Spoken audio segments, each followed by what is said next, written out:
दर्शक नमस्कार। एपी1 टेलिभिजनको विशेष प्रस्तुति एपी मञ्चको अर्को एउटा नयाँ श्रृङ्खलामा यहाँलाई हार्दिक स्वागत छ। कार्यक्रम एपी मञ्चमा हामीले मुलुकको समग्र राजनीतिमाथि केन्द्रित रहन्छौँ र छलफल गर्छौँ। छलफलका लागि आज हामीले नेपाली काङ्ग्रेस बागमती प्रदेश सभापति इन्द्र बानियालाई आमन्त्रण गरेका छौँ। इन्द्र बानिया नेपाली काङ्ग्रेसभित्र पछिल्लो समय प्रभावशाली नेताका रूपमा परिचित हुँदै हुनुहुन्छ र सँगै उहाँ पूर्व गृह राज्य मन्त्री समेत हुनुहुन्छ। उहाँसँग काङ्ग्रेस र सिङ्गो मुलुकको राजनीतिमाथि केन्द्रित रहन्छौँ अनि छलफल गर्छौँ। हाम्रो स्टुडियोमा हुनुहुन्छ नेपाली काङ्ग्रेस बागमती प्रदेशका सभापति इन्द्र बानिया। उहाँलाई स्वागत गरौँ। बानियाज्यू, यहाँलाई एपी1 टेलिभिजनमा हार्दिक स्वागत छ। धन्यवाद। तपाईँले नाम भन्दै गर्दा इन्द्र बानिया भन्नु, म इन्द्र बहादुर बानिया हो। हजुर, बहादुर छुट्यो। तपाईँको राजनीतिमा त्यो बहादुरीपन देखिन्छ, यस कारणले बहादुर अझ बढी लोभ लाग्दो छ होइन? होइन, मेरो अब त्यो नाममै बहादुर छ त केलाई बहादुर हटाउनु, इन्द्र बानिया मात्र किन भन्नु भनेर हो। ठिक छ। यहाँलाई अब आम तपाईँका कार्यकर्ता र दर्शकले पनि बहादुर भनेरै चिन्नुहोस्, नाम जस्तै तपाईँको काम बहादुरीपूर्ण पनि होस्। अब दौरा सुरुवाल सिलाइएकै छ कि सिलाउन बाँकी छ प्रदेश मुख्यमन्त्रीका लागि? त्यस्तो सिलाइरहनु पर्दैन, अलरेडी सिलाएको राखिरहेकै छ। दौरा सुरुवाल लाएर चाहिँ प्रदेश सभा जाने आउने गरिरहेकै छ। गरेका कारण पुरानै दौरा सुरुवालले काम गर्छ। भनेको अब तपाईँ धेरै छिटो बागमती प्रदेशको मुख्यमन्त्री हुँदै हुनुहुन्छ भनेर तपाईँका कार्यकर्ताहरू भन्ने गर्छन्। हुन त नेपाली काङ्ग्रेसभित्र अथवा नेपाली राजनीतिभित्र भएका निर्णयहरू त अक्षरशः पालना हुन्छन् भन्ने त छैन।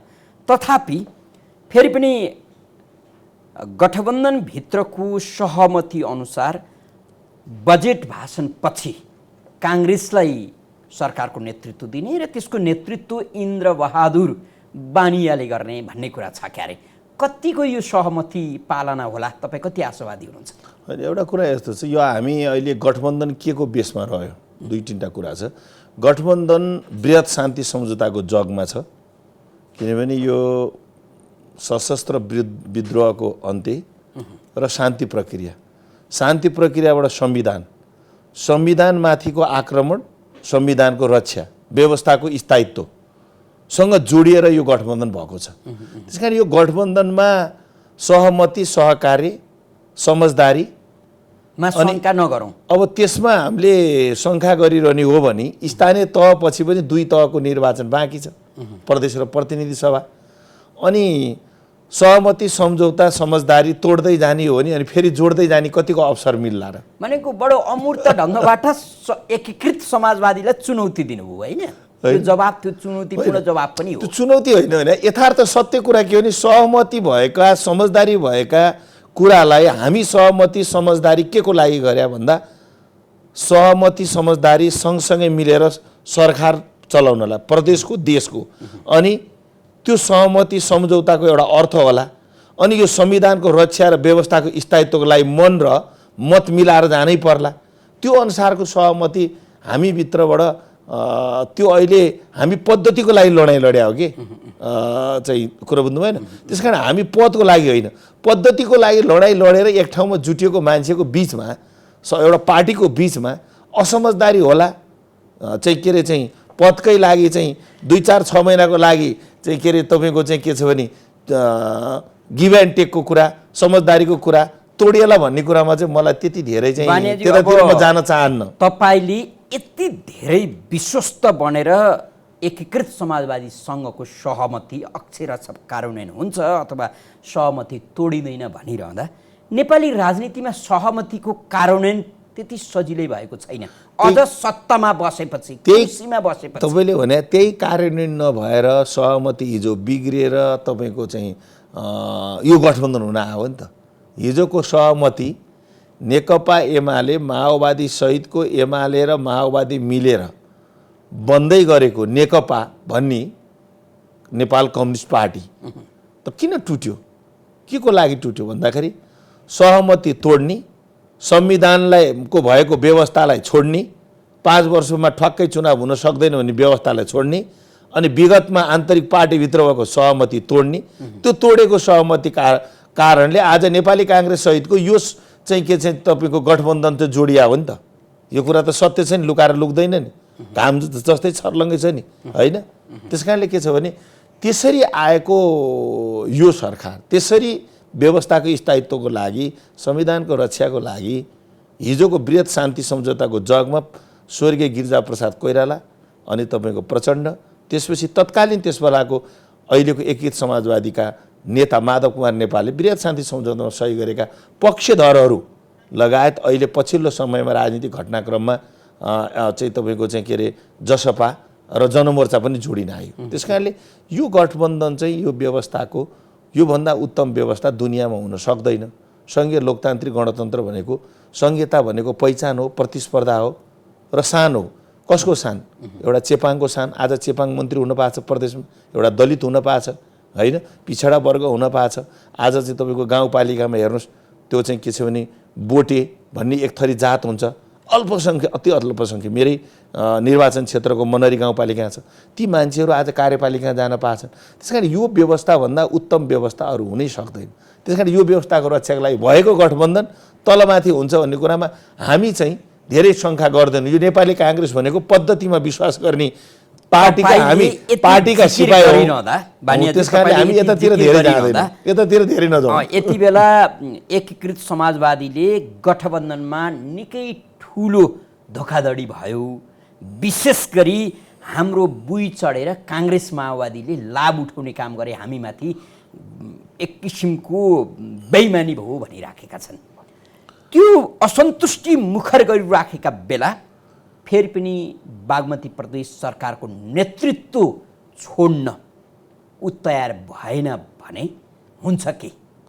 यस्तो छ, तपाईँको चाहिँ के छ भने नेतृत्व छोड्ने नछोड्ने भन्दा पनि राजनीतिक इमान्दारिता हुन्छ, राजनीतिभित्र समझदारी हुन्छ, राजनीतिभित्र चाहिँ तपाईँको चाहिँ सम्झौता हुन्छ। अब त्यसको चाहिँ पालना गरिने हुन्छ के भन्ने कुरामा चाहिँ त्यतातिर धेरै नजाउँ जस्तो लाग्छ मलाई। किनभने काङ्ग्रेसले गठबन्धन तोड्न सक्छ कि सक्दैन? काङ्ग्रेस चाहिँ अहिलेको व्यवस्थाको रक्षा र संविधानको रक्षा र यो चाहिँ गणतन्त्रलाई संस्थागत गर्ने कुरामा काङ्ग्रेस पद्धतिलाई प्राथमिकता दिन्छ, पदलाई दिँदैन भन्ने कुराले तपाईँले बुझ्नुपर्छ। पदलाई धेरै प्राथमिकता दिँदैन, गठबन्धनलाई प्राथमिकता दिन्छ। हामी पद्धतिलाई प्राथमिकता दिन्छौँ, व्यवस्थाको स्थायित्वलाई दिन्छौँ। त्यसको लागि हामीले चाहिँ के छ भने काहीँ मान्छे हो, दल त एउटा समझदारले हुन्छ, मान्छेमाथि धेरै चाहिँ लोभ भए के हुन्छ? लोभ भए के हुन्छ? क्षति कसले बेहोर्ने? जसले चाहिँ बढी लोभ गर्छ त्यसले क्षति गर्ने। लोभ कम गऱ्यो भने हाम्रो धर्मशास्त्रको नियमै लोभ बढ्यो भने समाज बढ्छ, सर्कल बढ्छ।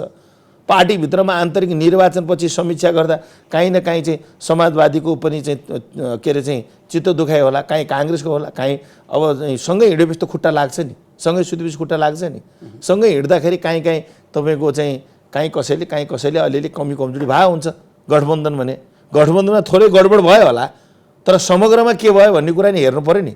तपाईँले अघि चाहिँ समाजवादीभित्र अलि यस्तो आज व्यक्तिगत स्वतन्त्रताभित्र, लोकतन्त्रभित्र, पार्टी अभिव्यक्ति स्वतन्त्रताभित्र पार्टीका कुनै समाजवादीका नेताले के बोल्नुभयो भन्नुभन्दा पनि आज चाहिँ पोखरा जस्तो चाहिँ महानगरपालिका जितेको अवस्था छ, समाजवादीले मेयर, होइन? हेटौँडा जस्तो उपमहानगरपालिका यो प्रदेशभित्र मेयर जितेको अवस्था छ, होइन?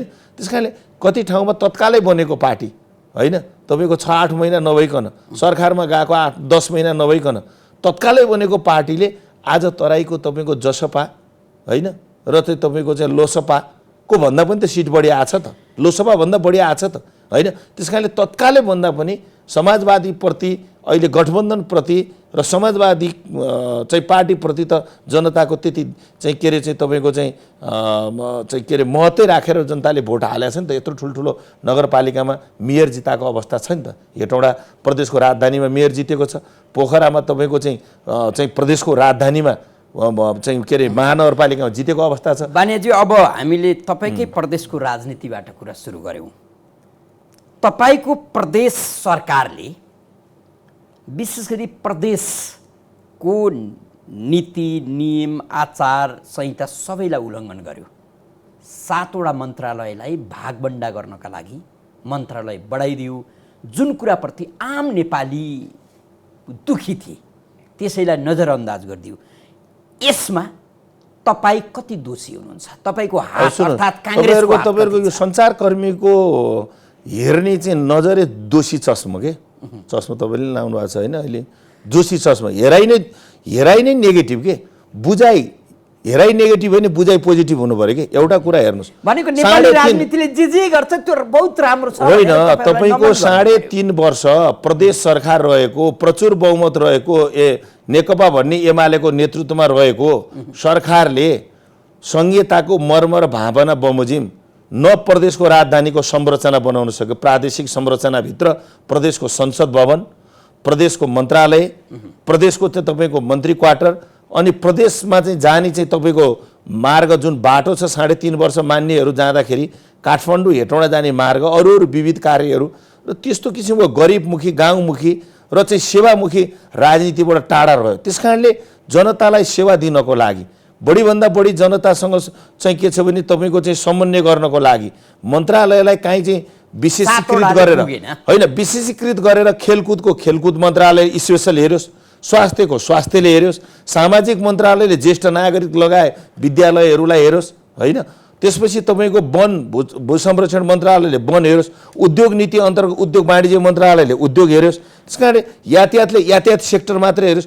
एउटामा कुनै पनि त्यसो भए हामीले चाहिँ अध्ययन गर्न जाँदा छोराछोरीलाई डाक्टर बनाउने भनेर किन भने कोहीलाई इन्जिनियर बनाउने एकछिन म भन्नु एउटैले तपाईलाई कुरी भन्दैनन् भने के यो तपाईले यो कार्यकर्ताको अगाडि जे भने नि हुन्छ होइन जे भने नि हुन्छ हैन हेर्नुस् यथार्थ भनिरहनु भएको हो कि तपाईको आफ्नो बाध्यता भनिरहनु होइन एउटा कुरा हेर्नुस् एउटा कुरा अहिलेको सरकारले मन्त्रालय बढी बनाउँदाखेरि केही खर्च बढ्यो होला तर उपलब्धि पनि तपाईको सँगसँगै गरेछ। अहिलेको सरकारले ल्याएको नीति कार्यक्रम अनि बजेटलाई चाहिँ नीति र के अरे हिजोको सिद्धान्त र प्राथमिकता अनि नीति कार्यक्रम त्यसपछि आउनला बजेटमा प्राथमिकता दिएर गर्छु भन्नेको चाहिँ दृढता छ। हिजोको सरकारको गर्छु भन्ने दृढता पनि थिएन र तपाईँको कुनै त्यस्तो गौरवको काम चाहिँ गरेको अवस्था थिएन। 3.5 वर्षसम्म एउटा सुरुङको कुरा बोलेछ, सुरुङ बनेन, इच्छा शक्ति भए त बन्थ्यो नि। अहिलेको सरकारले प्रदेशको सम्भाव्यता अध्ययन गरी प्रदेशको चक्रपथ यो प्रदेश 13वटा जिल्लाको प्रदेश गौरवको चक्रपथ बनाउने यसै वर्ष चाहिँ काम सुरु गर्ने भनेको छ।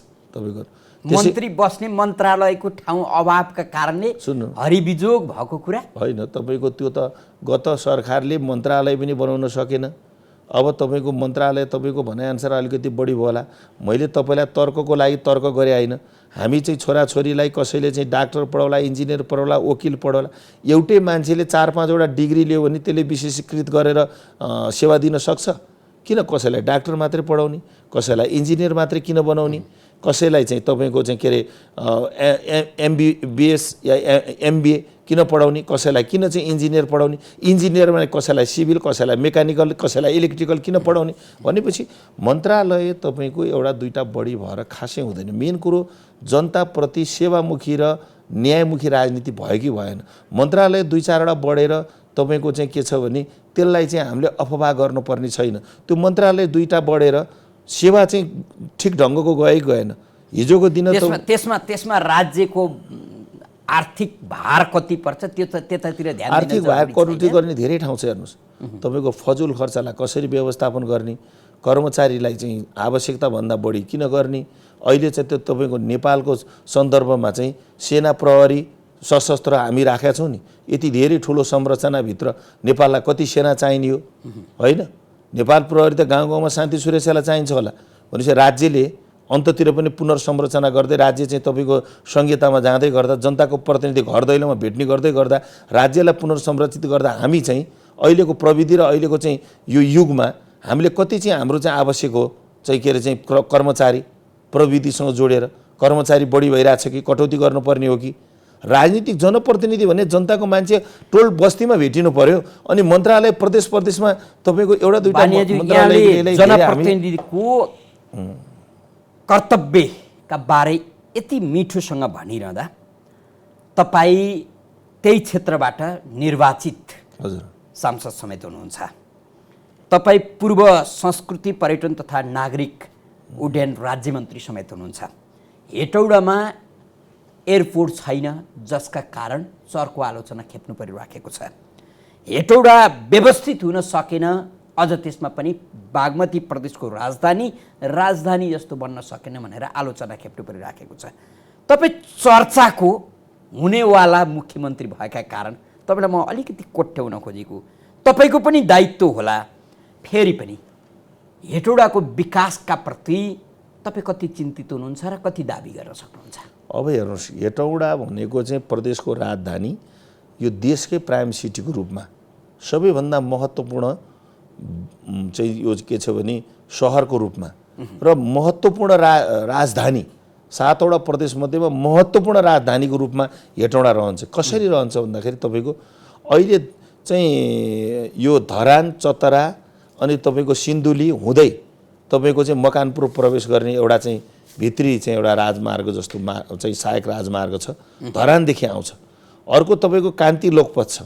अर्को तपाईँको अहिले चाहिँ के छ भने हुमानेबाट चाहिँ प्रदेशको राजधानी जोड्ने अहिले भर्खर सरकारले यसलाई चाहिँ के छ भने प्रदेशको राजधानी जाने बाटोको रूपमा, मूल बाटोको रूपमा निर्णय गरेर अहिले नै टेन्डर गराएर अगाडि बढाइसक्यो। हेर्नुहोस् होइन, मूल बाटोको रूपमा अहिले प्रदेशको राजधानी जाने काठमाडौँबाट भ्यालीबाट राजधानी जाने बाटो तपाईँको चाहिँ के अरे चाहिँ यो चाहिँ फर्पिङ हुमाने हुँदै अनि कुलेखानी ड्यामको चाहिँ उस भाग हुँदै जाने एउटा बनाइसकेको छ। अर्को कुरा तपाईँको यो पूर्व पश्चिम राजमार्गको पनि एउटा चाहिँ उसमा पर्छ, औद्योगिक क्षेत्र पनि छ होइन। त्यसपछि अहिले तपाईँको यो चाहिँ के छ भने राष्ट्रिय एउटा चाहिँ गौरवको योजना अब 82 भित्र बनिसक्ने भन्ने कुरा पनि सेनाले बोलेको कुरा छ, जुन तपाईँको फास्ट ट्र्याक पनि बन्दैछ। त्यो ठ्याक्कै हेटौडासँग लिङ्केज रोडमा जम्मा काठमाडौँ आउनलाई 1 घन्टा पनि लाग्दैन। हेटौडाबाट त्यो लिङ्केज रोड तपाईँको 18 किलोमिटर छ, त्यो पनि सुन्दर बाटो अहिले बनिएको छ। यो जुन अहिले मदन भण्डारी राजमार्ग बनिएको छ, हिजो धरान चतरा थियो भनेपछि अब हेटौडालाई व्यवस्थित गरेर प्रदेशको राजधानीको चाहिँ अब हामीले जग्गा प्राप्ति गरेर त्यसलाई चाहिँ राजधानी को चाहिँ के छ भने संसद भवन, प्रदेशको प्रदेश सभा भवन, त्यसपछि मन्त्रालय, मन्त्री क्वार्टर अनि त्यसपछि त्यसलाई व्यवस्थित गरेर एउटा बजारलाई पनि व्यवस्थित र सुन्दर हेटौडा सहर एउटा त्यसै सुन्दर सहर छ हेर्नुहोस् र त्यो व्यवस्थित छ। त्यसलाई अझै राम्रो बनाउन पर्ने हाम्रो जिम्मेवारी र दायित्व छ। औद्योगिक नगर छ र हेटौडामा मान्छे चाहिँ जाउँ बसौँ लाग्ने ठाउँको त्यहाँको हावा पानी पर्यावरण वातावरण त्यो सबै छ। त्यो अस्तव्यस्त सहर छैन हेटौडा। तपाईँले यो भनेको स्थल मार्ग बढी भएका कारणले हवाई मार्गको आवश्यकता छैन भन्न खोज्नु भएको हो कि? 1 घन्टामा पुगिन्छ काठमाडौँ गाडीबाटै। तर एउटा प्रदेशको राजधानीमा तपाईँले भनेको अब अहिले चाहिँ हिजोको अवस्थामा पनि म पर्यटन राज्य मन्त्री हुँदा सम्भाव्यता अध्ययन गर्नलाई सुरु गरिया थियो। अब नेपालको अस्थिर राजनीतिको कारणले तपाईँको चाहिँ के छ भने त्यसलाई चाहिँ के छ अगाडि बढाउन सकिएन। मैले चाहिँ पदमपोखरी एरिया हेटौडा नगरपालिकाको 13 नम्बर वडामा चाहिँ त्यो चाहिँ के छ भने सम्भावना एउटा चाहिँ आन्तरिक उडान हुन सक्ने र त्यसलाई चाहिँ त्यहाँ बनाउनलाई चाहिँ हेरिएको पनि हो होइन। यहाँबाट टिमै गएर चाहिँ हामीले चाहिँ नागरिक उड्डयन प्राधिकरणबाट चाहिँ टिमै लिएर गएर म आफैले गएर हेरेको। तर बिचमा सरकार अलि अस्थिर भनौँ न चाहिँ स्थायित्व सरकार नभएको हुनाले परिवर्तनले गर्दा त्यो बेलामा त्यसलाई अगाडि बढाउन सकिएन। अहिले चाहिँ प्रदेश सरकार अब चाहिँ तपाईँको चाहिँ किनभने मिनिमम पनि अब निर्वाचन पछाडि आउने सरकार र अहिले हामीले जिम्मेवारी लिँदै गर्दा त्यसलाई सम्भाव्यता अध्ययन गरेर एउटा प्रदेशको राजधानीमा एउटा चाहिँ तपाईँको चाहिँ के छ भने बनाउनु पर्छ। एउटा चाहिँ तपाईँको चाहिँ के छ भने आन्तरिक उडान चाहिँ मिनिमम पनि एउटा हवाई चाहिँ के छ भने स्थल तपाईँको चाहिँ के छ भने त्यहाँ चाहिँ एउटा एयरपोर्ट बनाउने कुरामा हामी लाग्छौँ बनाउँछौँ। अब भविष्यमा बनाउने तयारीमा छ। तपाईँको पार्टी आन्तरिक राजनीतिक कुरा गरौँ। यो 14औं महाधिवेशनपछि काङ्ग्रेसभित्र गुटगत राजनीति अझ मौलायो कि समाप्त भयो? नढाँटी भनिदिनुहोस्।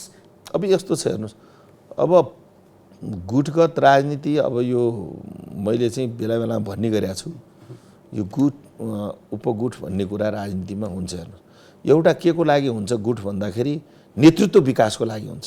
एउटा गुट पवित्र भावनाले लियो भने नेतृत्व विकासको लागि आफूसँग मन मिल्ने विचार समूहको एउटा गुट हुन्छ। तर निर्वाचन आन्तरिक पार्टीको निर्वाचनपछि त्यो गुट सुट सबै एकजुट हुनुपर्छ होइन।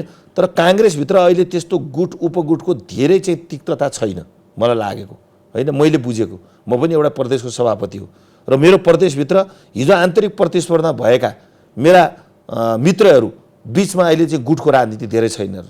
देशभित्र पनि मलाई अहिलेको चाहिँ सम्माननीय प्रधानमन्त्री पार्टी श्रद्धेय पार्टी सभापति सँग पनि त्यति धेरै गुटको तिक्तता छैन। अलिअलि विचारको कुरा होला, गठबन्धन गरेर जान पर्ने नपर्ने हिजो स्थानीय तहको पनि कुरा उठ्यो, विचार उठ्यो, तर काङ्ग्रेसले एउटा निर्णय गर्यो, निर्णयको पछाडि सबै लाग्यो नि।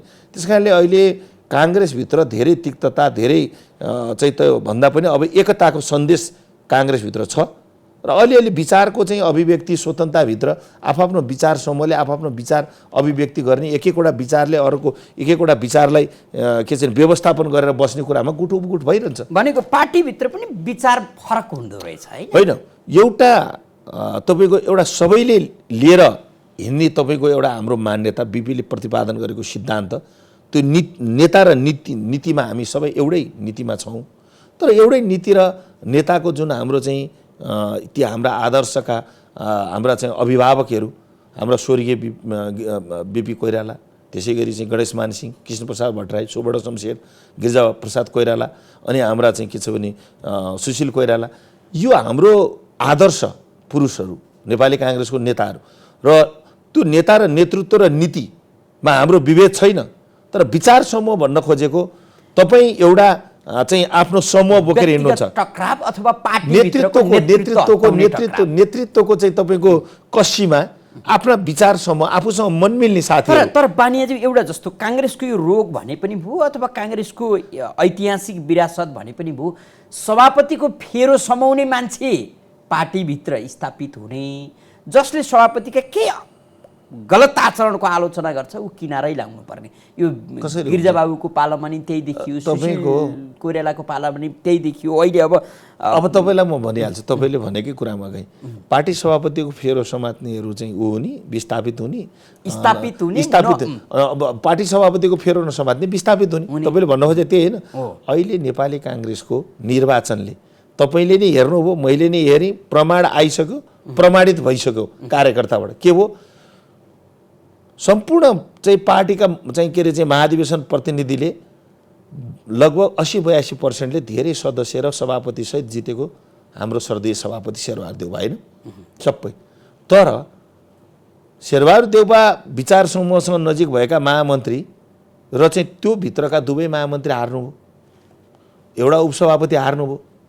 तर काङ्ग्रेसभित्र दुईटा चाहिँ महामन्त्री आउनुभयो, फरक विचार चाहिँ के अरे चाहिँ पार्टीभित्रको एउटा समूह, फरक चाहिँ नेतृत्वको प्रतिस्पर्धाको समूहमा शेखर कोइरालाबाट चाहिँ गगन थापा आउनुभयो, प्रकाश मानदाईबाट विश्वप्रकाश आउनुभयो, अनि उतापट्टिबाट फेरि शेखर कोइरालाको चाहिँ शेखर दाइकाबाट धनराज गुरुङ आउनुभयो। भनेपछि यहाँ कहाँ सभापतिको फेरो समातेर नेता काङ्ग्रेसभित्र यति सुन्दर विवेक प्रयोग गरे, काङ्ग्रेसभित्र सधैँभरि अहिले चाहिँ शेरबहादुर देउवा हाम्रो चाहिँ श्रद्धेय सभापति जस्तो तपाईको उदार र चाहिँ के चाहिँ एकदम चाहिँ निष्पक्ष र चाहिँ के चाहिँ सुस्फूर्त निर्वाचन प्रणालीलाई अंगीकार गर्ने अहिलेसम्म इतिहासमै यस्तो सभापति कोही थिएन। नत्र भने यस्तो परिणाम आउँछ। 82%ले सभापति र सबै सदस्य जित्ने, पदाधिकारी अरु किन जित्यो भन्दाखेरि पार्टीमा नेपाली काङ्ग्रेसभित्र अहिले सबै पार्टीको निर्वाचन भएको हेर्नु भएको छ नि, एमालेको माओवादीको सबैको हेर्नु भएको छ नि, अरूको निर्वाचन कस्तो रह्यो, काङ्ग्रेसको निर्वाचन कस्तो भयो, रियल लोकतान्त्रिक डेमोक्रेटिक। अब 13औंमा निर्वाचित भइसकेपछि 14औंसम्म आइपुग्दा पार्टीलाई पूर्णता दिन सक्नु भएन भन्ने आरोप लाग्यो। विभागहरू गठन भएनन्, भातृ संगठन सङ्घहरूको निर्वाचन समयमा हुन सकेन, एक किसिमको एकलौटी गर्नुभयो शेरबहादुर देउवाले भन्ने आरोप निकै मुखरित भयो। अब यो 14औंमा निर्वाचित भइसकेपछि अब उमेर पनि अलिकति उत्तरार्धतर्फ गइसकेको छ, पार्टीका धेरै साथीहरूको चित्त नदुखाउँ भन्ने सोच्नु होला कि होइन? तपाईँ जस्ता उहाँका निकटस्थ नेताहरूले त्यस्तो गर्नु होइन हजुर, मुठी त कस्नै पर्छ भनेर सल्लाह दिनुहुन्छ, त्यो सल्लाहमा हिँड्नु होला त होइन? अहिले चाहिँ अब हाम्रो श्रद्धेय सभापति पनि के हुनुहुन्छ भने यो अहिलेको पार्टीलाई एउटा चाहिँ के छ भने बहुत अप्ठ्यारो अवस्थाबाट तपाईको चाहिँ अब अहिले चाहिँ एउटा चाहिँ लोकतन्त्रलाई र पार्टीलाई अप्ठ्यारो अवस्थाबाट बिस्तार अवतरण गर्दै अगाडि बढाउँदै तपाईको निर्वाचन प्रक्रियादेखि आज चाहिँ के छ भने स्थानीय तहमा देखि तपाईको एमसीसीको कुरालाई लिएर आज स्थानीय तहको निर्वाचनमा काङ्ग्रेस अब यो एमसीसीले सिद्धियो भने नि, तर एमसीसी चौतर्फी तपाईँको सर्वाधिक एउटा चर्चाको विषय र सर्वाधिक विवादित विषय थियो। त्यो विषयलाई शुद्ध सहज रूपले मन नमिलेका गठबन्धनभित्रका दललाई पनि मन मिलाएर पास गर्न सक्ने त्यो तागत राख्ने शेरबहादुर देउवा त्यति त्यसलाई चाहिँ व्यवस्थापन गर्न सक्नुभयो र तत्कालै आएको निर्वाचन अब काङ्ग्रेसलाई यो एमसीसीले खान्छ भन्दै थिए होइन, बजारमा हल्ला त्यही पिट्या थिए। तर चाहिँ आज काङ्ग्रेस देशैभरि पहिलो पार्टी स्थानीय निर्वाचनमा भएर आयो। पहिलो चाहिँ सरकार, स्थानीय सरकारमा आज पहिलो पार्टी राम्रै ढङ्गले गठबन्धन साथीहरूलाई जति ठाउँमा मिलाएर लिएर जान सक्ने ठाउँमा लिएर नत्र मित्रवत प्रतिस्पर्धा गरेर आज चाहिँ यहाँसम्म आयो। त्यस कारणले अब शेरबहादुर देउवा हाम्रा श्रद्धेय सभापतिले अब बाँकी रहेको प्रदेश र प्रतिनिधि सभाको निर्वाचनमा पार्टीभित्र जित्न सक्ने सम्भावित हामीलाई पनि हाम्रो विधानले दिएको व्यवस्थाअनुसार प्रदेशको मेयरको उपमेयरको टिकट बाँड्ने निकाय नै प्रदेश चाहिँ संसदीय बोर्ड थियो। त्यो बोर्डमा गर्दै गर्दा हामीलाई पनि सभापतिले के भन्नुहुन्थ्यो, हिजोको आन्तरिक पार्टीको निर्वाचनको चस्माले नहेर है, आँखाले नहेर जित्न सकेलाई टिकट दियो भनेर मलाई भन्नुभएको छ। भनेपछि उहाँ अहिले त्यो लबीको आँखाले होइन, उहाँले मैले अब यो अहिले गर्नुपर्दा न्यायपूर्ण ढङ्गले पार्टीभित्र जनताको बिचमा सेवामुखी र न्यायमुखी राजनीति गर्न सक्ने साथीहरू जो पपुलर छन् यो त्यो नभनिकन टिकट दिनुपर्छ भन्ने कुरामा उहाँको भित्र मैले चाहिँ भाव देखाएको छु। बानेजु यहाँले यो भनिरहँदा अथवा सभापतिका प्रति यो दाबी गरिरहँदा टिकट बाँड्ने सन्दर्भमा निष्पक्षता देखिएन भन्दै कयौँ काङ्ग्रेस नेता कार्यकर्ताले पार्टी छोड्नु परेको अवस्था छ, बागी उठ्नु परेको अवस्था पनि देखियो। तथापि तपाईँले भनेको जस्तो स्थानीय तहको निर्वाचनमा काङ्ग्रेस पहिलो पार्टी बन्न सक्यो। फेरि पनि अब आगामी संसदीय निर्वाचनमा यो स्थानीय तहको निर्वाचनको असन्तुष्टि कति मुखर होला, त्यसको प्रभाव यो सङ्घको निर्वाचनमा कति देखियो? यो एउटा कुरा हेर्नुहोस्, मानवीय स्वभाव के हुन्छ भने मान्छे नै असन्तुष्ट प्राणी हो। यदि सन्तुष्टि भावे आज विज्ञानले प्रविधिले प्रगति गरे यतिसँग तपाईँ र हामी यसरी बसेर यो टिभी अन्तर्वार्ता र यो आज चाहिँ तपाईँको चाहिँ चन्द्रमा यो सबै कुरा देखिँदा मान्छे असन्तुष्ट प्राणी हो। तर पद्धतिलाई स्वीकार गरेकोले पदलाई प्राथमिकता दिनु हुँदैन। यो राजनीतिक चाहिँ एउटा त्याग बलिदान समर्पण र नेपाली काङ्ग्रेसको लामो इतिहासबाट गणेशमानले प्रधानमन्त्री छोडेको हाम्रा श्रद्धेय नेतालाई हेर्नु पर्यो, किशुनजी जस्तो साधकी जीवनलाई हेर्नु पर्यो, त्यसै गरी हाम्रो चाहिँ श्रद्धेय सभापति स्वर्गीय चाहिँ सुशील कोइराला जस्तो चाहिँ के छ भने सहमति सहकार्य गरेर मुलुकलाई संविधान दिने कुरालाई हेर्नु पर्यो। त्यस कारणले नेपाली काङ्ग्रेसको नेताहरूले बनाएको बाटोलाई हेर्ने हो भने कसैले पदलाई प्राथमिकता दिएर बागी बन्नु अर्को विषय हो होइन, तर पद्धतिलाई मान्ने मान्छेले बागी बन्दैन। आफूलाई केन्द्रित गरेर धेरै बेच्नुहुन्छ, त्यो बेचे अनुसारको लाभ पनि पाइन्छ कि अनि बेच्न मात्रै बजारमा लाग्छ भने? किशुनजीलाई हामीले गणेशमानलाई बेचेको होइन, उहाँ जस्तो आदर्शलाई मानेर हामीले राजनीति गरेको। त्यस्तो आदर्शवान नेता काङ्ग्रेसभित्र अहिले हुनुहुन्छ? अब हिजोको कि मानिदिनु पर्छ? अब सुन्नुहोस् न, एउटा कुरा के छ भने तपाईँको अब हेर्ने चस्मा हुन्छ, बन्न खोज्दै राम्रो गर्न खोज्दै कति विभिन्न बाधा अडचन होलान्, तर नेपाली काङ्ग्रेस अबको पुस्ता भनेको सेवामुखी, न्यायमुखी, काममुखी, जनमुखी। हामी काहीँ अल्झेको भयो अब अल्झिनु हुँदैन। काङ्ग्रेस सिँगै देशलाई नेतृत्व गर्न सक्छ, काङ्ग्रेस सबैलाई मिलाएर लिएर जान सक्छ, काङ्ग्रेस अप्ठ्यारो अवस्थाको नेतृत्व गर्न सक्छ। त्यस कारण त्यो काङ्ग्रेसका हामी इमान्दार सिपाही भएको हुनाले हामीले त्यो ढङ्गले जानुपर्छ। अब अघि तपाईँले भनेको जस्तो चाहिँ के छ भने यो टिकट दिने कुरामा बागीको कुरालाई नियन्त्रण गर्नको लागि हामीले के गर्नुपर्छ भने पार्टीभित्र अब चाहिँ खुल्ला बहस र पार्टीको आन्तरिक निर्वाचन र अनि त्यो यो आम निर्वाचनको प्रणाली, यो चाहिँ निर्वाचनभित्रको आचार संहिता चाहिँ हामीले बदल्नुपर्छ। हेर्नुहोस्, पार्टीभित्र अब नगरको टिकट नगरको क्रियाशीलले दिने, बहुमतले छान्ने, नेतालाई दोषी आउँदैन। ओडाको टिकट ओडाको क्रियाशीलले छान्ने, अनि क्रियाशील पार्टीको टिकट नेतालाई खुसी बनाएर होइन, नागरिकलाई कार्यकर्तालाई खुसी बनाएर पाउनुपर्छ। त्यही तपाईँको कार्यकर्ताभित्रबाटै ओडाभित्र तपाईँको एकछिनलाई मानौँ एउटा ओडामा 3000 होला 5000 होला, भूगोल अनुसार पहाडमा चाहिँ तपाईँको 500 होला 600 होला, तर सहर बजारमा अहिले हेटौँडा काठमाडौँ हुने एउटा ओडाको चाहिँ मतदाता तपाईँको 6000 हुन्छ, 5000 हुन्छ। 5000 मध्येमा काङ्ग्रेसको क्रियाशील 1000 हुनसक्छ। 1000 क्रियाशीलले वडा अध्यक्ष र वडा सदस्यको तीबाट चाहिँ आन्तरिक मतदान गरेर क्रियाशील सदस्यले छान्ने भन्यो भने त्यो चाहिँ नगर सभापतिले टिकट दिएन, केन्द्रीय सभापतिले दिएन भन्नु परेन। तीको अनि ओडाले ओडाको छान्ने, नगरले नगरको छान्ने, प्रदेशले प्रदेशको छान्ने, प्रतिनिधि सभाको सम्पूर्ण क्रियाशीलले प्रतिनिधि छान्ने भनेपछि त्यो न केन्द्रीय सभापतिलाई दोष आउँछ न कसैलाई आउँछ। त्यसपछि पनि पार्टीको तपाईँको आफ्नै साथीहरूले छानेर बहुमतले छानेको कुरालाई नमानेर बागे हुने त त्यो त आफूभन्दा अरूलाई नेतै नमान्ने रहेछ। त्यो यो चाहिँ प्रविधि नै खराब भएको मान्छेसँग त कसको के लाग्छ? होइन भने अहिले नेताले विभेद गरे, मेरो त्याग, मेरो बलिदान, मेरो निरन्तरको चाहिँ समर्पण, मेरो चाहिँ पार्टीप्रतिको योगदानलाई कदर भएन भन्ने कुराले नेताले टिकट दिने कारणले अहिले यो चाहिँ तपाईँको बागीको प्रक्रिया बढ्या हो। हेर्नुहोस्, नेता र नेतृत्वले टिकट दिनेन, टिकट कार्यकर्ताकै माझमा छोडिदिने कुरो हुँदैन। अनि तपाईँको के छ भने अहिले निर्वाचन प्रणाली भड्किलो भयो, खर्चिलो भयो। यो गणतन्त्रमाथि अब चुनौती थप्यो। निर्वाचन प्रणालीलाई तपाईँको के छ भने प्रणालीभित्र आचार संहिता एउटा मान्ने लड्ने केन्द्रीय मान्ने लड्नेले दुईटा गाडी र 25 जना भन्दा मान्छे घर दैलो गर्न पनि नपाउने, हिँड्न पनि नपाउने, आमसभा गर्दा गाडीमा मान्छे ओसारेर गर्न नपाउने, सोही स्फूर्ता आउन पाउने। भोलि तपाईकै पछाडी 15-20 वटा गाडी नगराउनु पर्यो भने के खर्च भएको त्यो चर्चा भयो, समाचार आयो। त्यही त त्यो यो करोडौं खर्च गरेर करोडौं गरेर जनताको सेवा गर्न आउने, सेवा र न्यायको लागि गर्ने राजनीति हो भने तपाईको अब यो निर्वाचन प्रणालीभित्र आचार संहिता हिजो पोस्टर पम्पलेट तर्क गरिरहनु भएको छ, यसमै तपाईहरु अडिदिनु भयो भने त तपाईहरु साच्चै बनाउने हो। अब त्यसरी जाने हो। तपाईले चुनाव जितेर यहाँसम्म आइरहँदा तपाईले आफूले आर्जन गरेको धन सम्पत्ति कति सक्नु भयो होला, कति ऋण धन गर्नुभयो होला, हैन? त्यो कुरा तपाईसँगै हो। तपाईको मैले चाहिँ बेलवासीजी तपाईलाई मैले भनिरहेको छु नि यार, के छ भने अहिले यो निर्वाचन प्रणाली यो प्रक्रियाले जाने भने हाम्रो देशको गणतन्त्रलाई पनि चुनौती भइसक्यो। यो प्रणाली भित्र चाहिँ आचार संहिता नेतृत्व किन नगर्ने त? गर्नुपर्छ, अब गर्ने हो, हाम्रो पुस्ताले गर्नुपर्छ।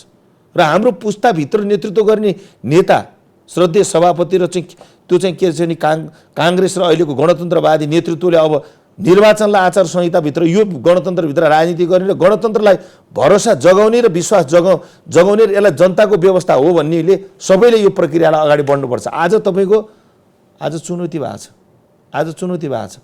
केही मान्छे आज चाहिँ तपाईँको चाहिँ एक्लै माइक बोकेर एक्लै भोट मागेर अनि एक्लै चुनाव जितेका छन् नि। किन त्यहाँ करोडौँको कुरा आएन भनेपछि जनताप्रति निरन्तर लागेर कुनै पनि इस्युमा जनतासँग भिजेर लागेर हिँड्यो भने, सेवा गर्यो भने, सेवामुखी र न्यायमुखी राजनीति भयो भने, अनि पार्टीको नीति र नेताको आदर्श पुगेपछि किन त्यो हुलजुलुस गर्नु पर्यो, किन ठुलो जुलुस गर्यो? नेताको नीति र तपाईँको चाहिँ नेताको आदर्श र स्वयं उम्मेदवारको चाहिँ समाजप्रतिको चाहिँ के छ भने भरोसा भएपछि चुनाव जित्छ। किन चाहिँ तपाईँको त्यो लाखौँ हजारौँ मान्छे चाहिँ जुलुस नारा लिएर घर दैलोमा चाहिँ तडकभडक गर्नु पर्यो? 20-25 जना 10-15 जना तपाईँको आचार संहिता गर्ने, त्यसरी जुलुस नारा गरेर हिँड्न नपाउने बित्तिकै भड्किलो हुँदैन, खर्चिलो हुँदैन, अनावश्यक त्यो चाहिँ भात खुवाऊ मासु खुवाऊ यता लैजाऊ उता लैजाऊ, यसरी मान्छे त्यसरी यो प्रथालाई हामीले चाहिँ अलिकति परिवर्तन गर्नुपर्छ। व्यवस्थालाई हामीले चाहिँ बलियो बनाउनुपर्छ।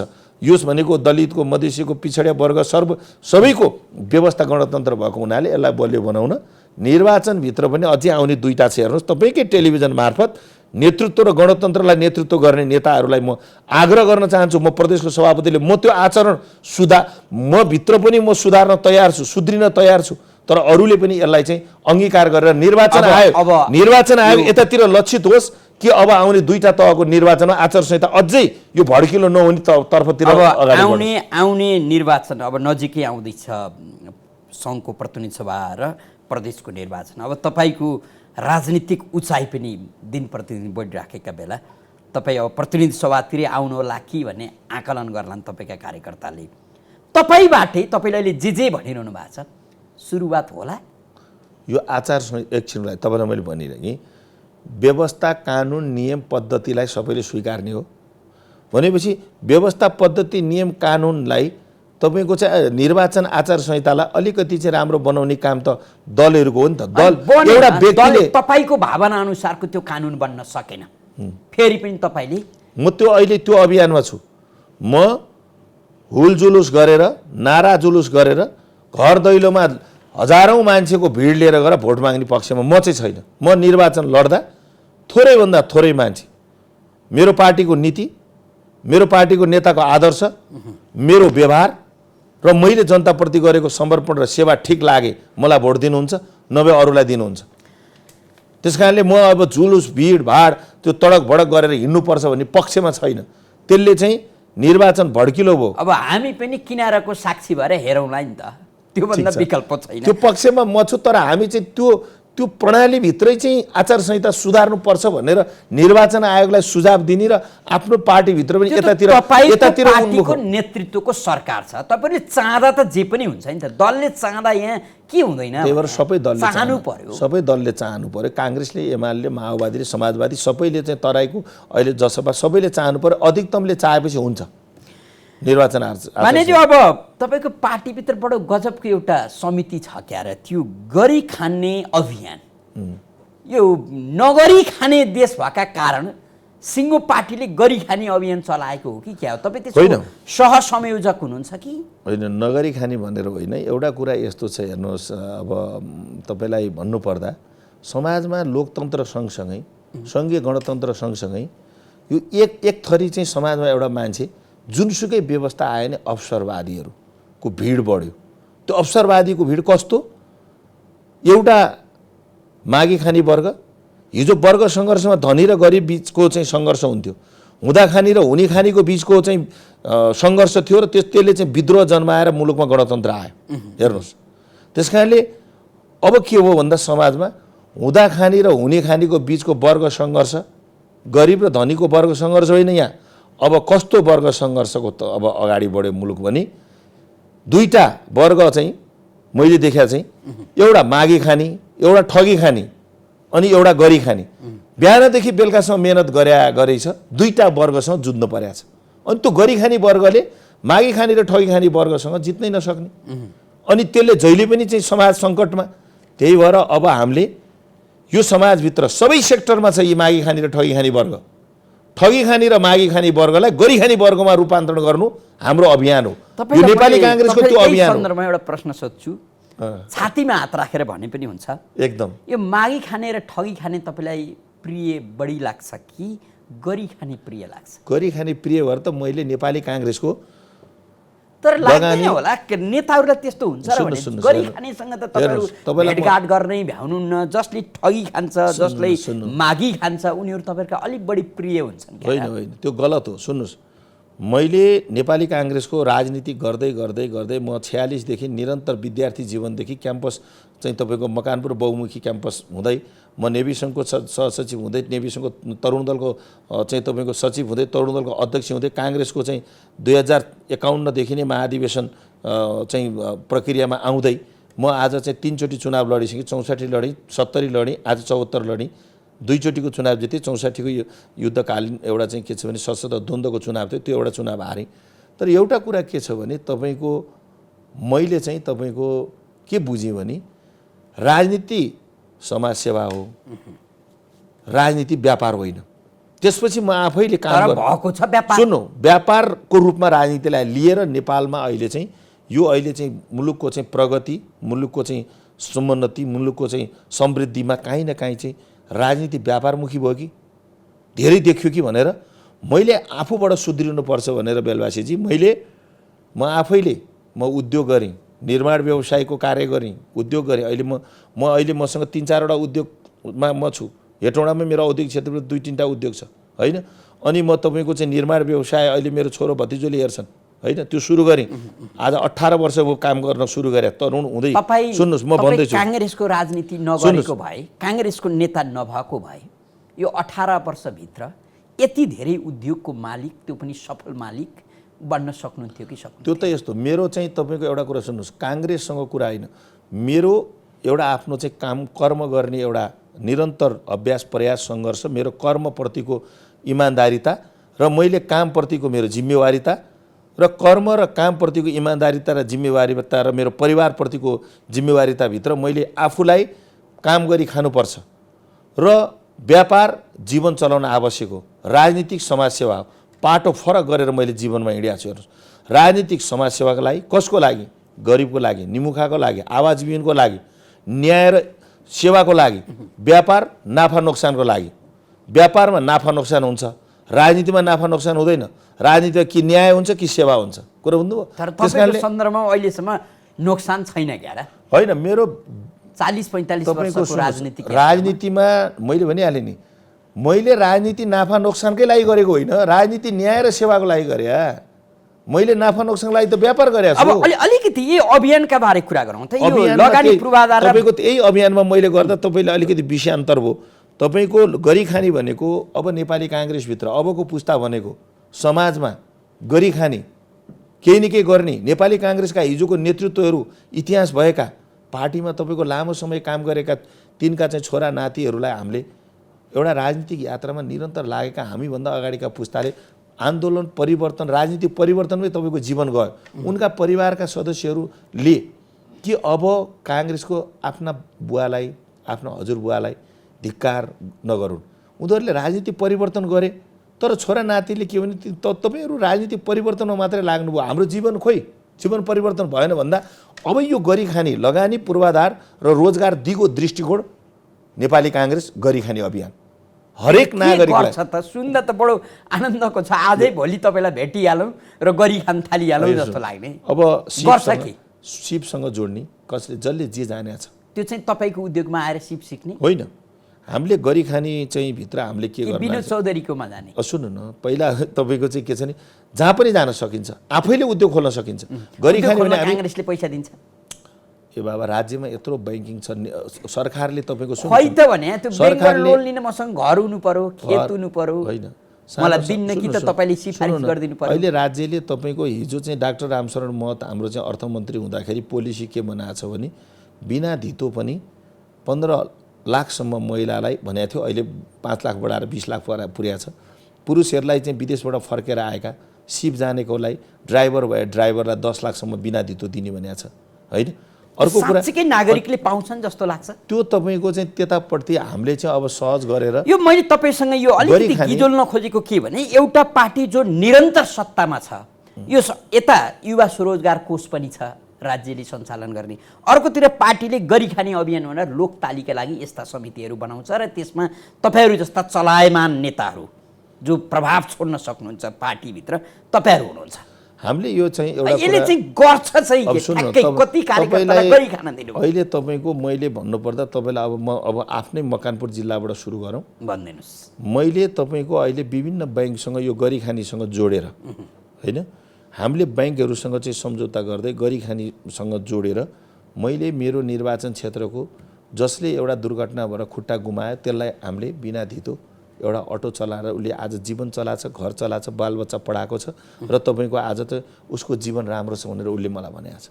हामीले त्यसै गरी के छ, माउरी पालन, चिउरी खेती, सुन्नु न म भन्दैछु त, सुन्नु न, चिउरी खेती, माउरी पालन, बाख्रा पालन अनि तपाईँको गाई पालन, जसले जीवनयापन निर्वाह गर्नको लागि 5 लाख मात्रै हामीले दियौँ। 2टा गाई पालेर उसले जागिर पाएको छैन, दुध लगेर डेरीमा बेच्छ। अनि सुन्नु कतिजनालाई दिनु, अहिले लगभग मैले 100 जना जतिलाई गराइसकेँ। यो चाहिँ काङ्ग्रेसकै अभियान हो। यस, अहिले तपाईँको अहिले मैले त्यो गराइसकेँ। त्यस्तै हामीले चितवनमा गर्दैछौँ, त्यस्तै हामीले कर्णाली प्रदेश छिर्दैछौँ। हामी विभिन्न ठाउँमा देशैभरि अनि तराईमा पनि हामी 12 पर्सा रौतहट जाँदैछौँ। त्यहाँ पनि हामी कसैले माछा पालन गर्छ कि 5वटा युवा मिलेर गऱ्यो भने त्यसलाई हामी सपोर्ट गर्ने, कहाँबाट विधि प्रक्रिया मिलाएर सिकाइदिने। अनि हामी 1 रुपियाँ नलिकन हामी सहजकर्ताको रूपमा उनीहरूलाई सिप तालिम, जानेकोलाई राम्रै भएको नजानेकोलाई सिकाएर अनि त्यसपछि उनीहरूलाई प्रविधि र अनि पैसाको बन्दोबस्त पनि मिलाइदिएर सिकाइदिएर गरिखान सिकाउने हो कि। त्यसबाट यसको नामै गरिखानी अभियान, गरिखान सिकाउने। फलदायी छ, फलदायी छ, गर्ने नै हो, गर्नै पर्छ। बान्याजी अब अहिले पनि राजनीति सङ्क्रमणकालीन अवस्थामा छ त्यस्तो लाग्छ? राजनीतिक सङ्क्रमण छ भन्दिनँ म, राजनीतिक तरल छ। यसलाई हामीले अलिकति अब कसिलो बलियो र भरोसा जगाउने जनतामा यो व्यवस्थाभन्दा अर्को उत्तम व्यवस्थै छैन भनेर यसलाई विश्वास जगाउँदै जनताको बिचमा अब सेवामुखी हुन सकेन अलि जनताप्रति चाहिँ। त्यो तपाईँले भनेको जस्तो कहिले होला, कति लाग्ला समय, अब के गर्नु पर्ला? अब एउटा कुरा नि, जनता जागृत छन्, पार्टीभित्र अब तपाईँको युवा जागृत छन्। हाम्रो पार्टीभित्र अब युवा चाहिँ जागृत युवाहरूले के बुझिसकेका छ, हामी जस्ता धेरैले के बुझेका छौँ भने अब हामीले चाहिँ राजनीति यो चाहिँ के छ भने राजनीतिमा धेरै यो चाहिँ के छ भने राजनीति व्यापार हो।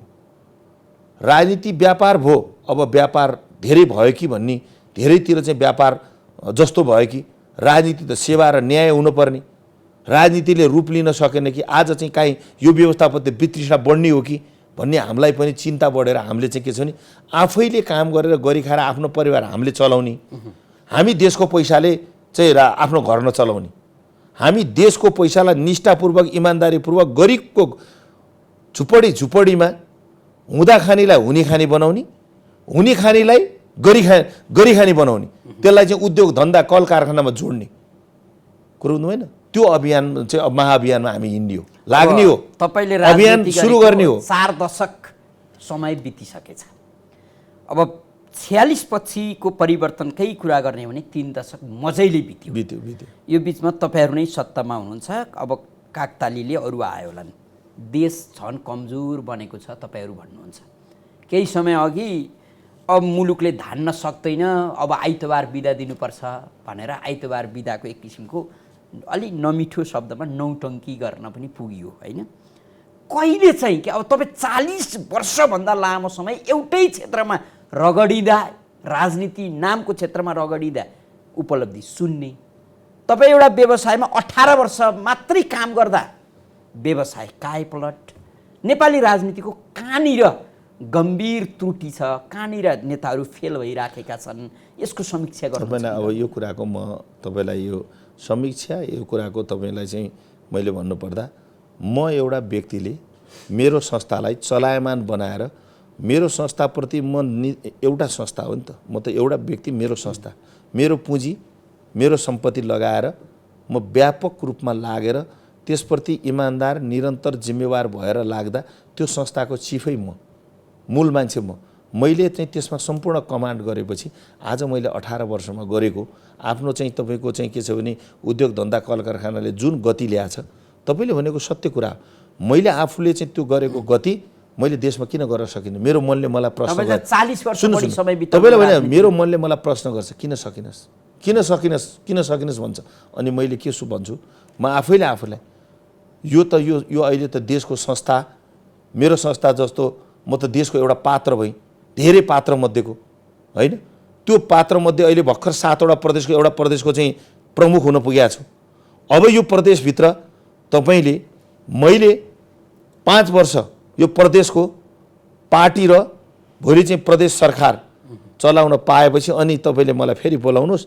इन्द्र बानिया, बहादुर बानियाले चाहिँ के गर्यो कि गरेन अनि त्यतिखेर हेर्नु होला। त्यतिखेर हेर्नु होला। एक दुईवटा सपना सुनाइदिनुस् न, हामीलाई पनि तरङ्गित बनाइदिनुस् न।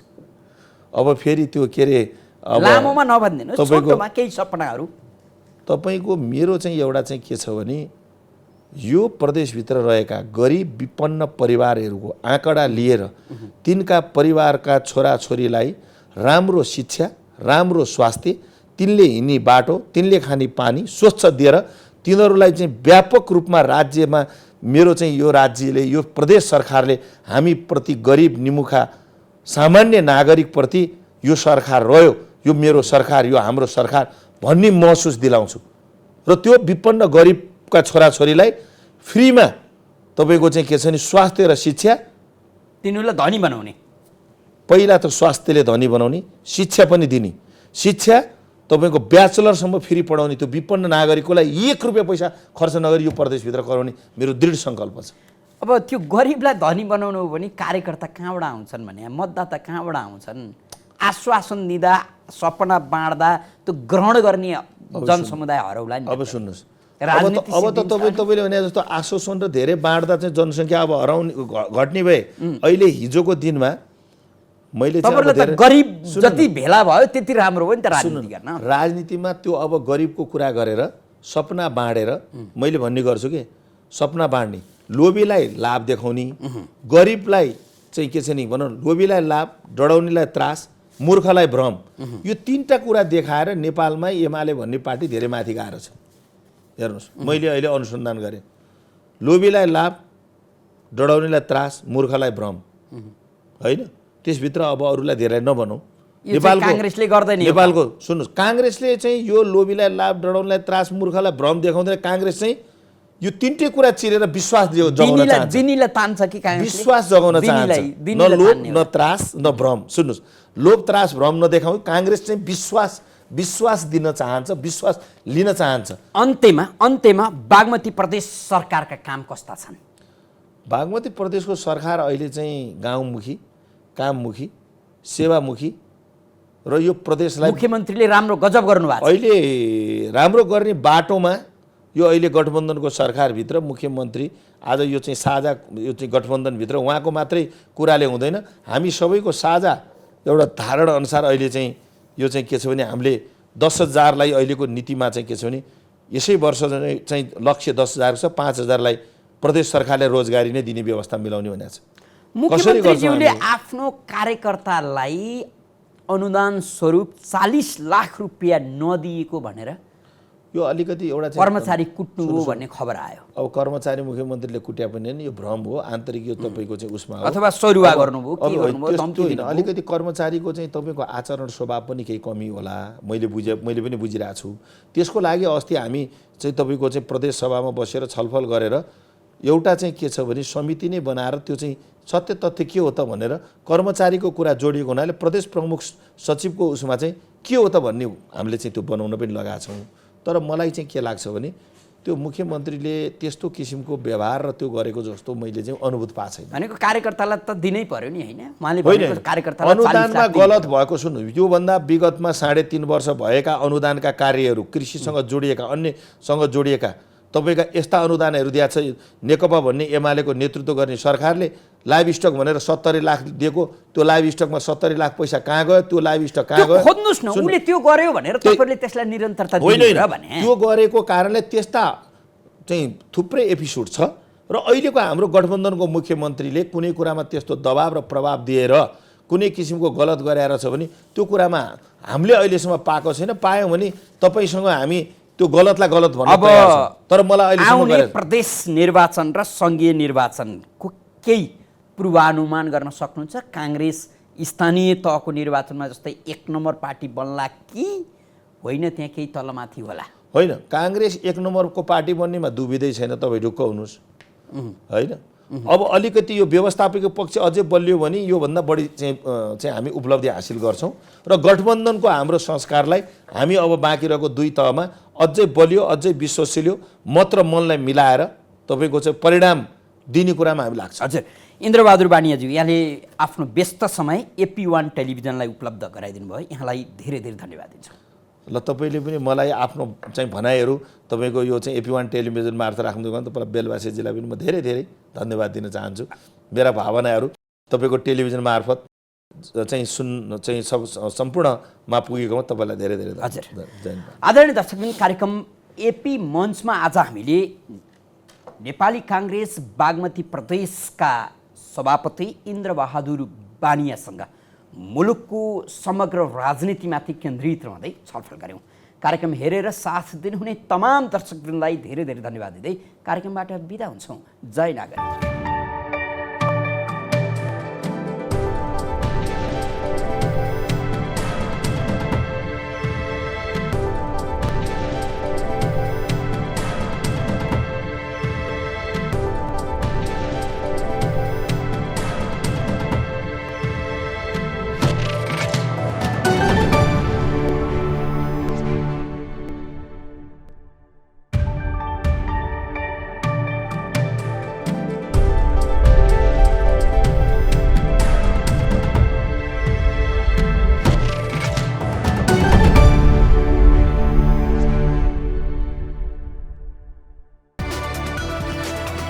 It's an AP1 presentation.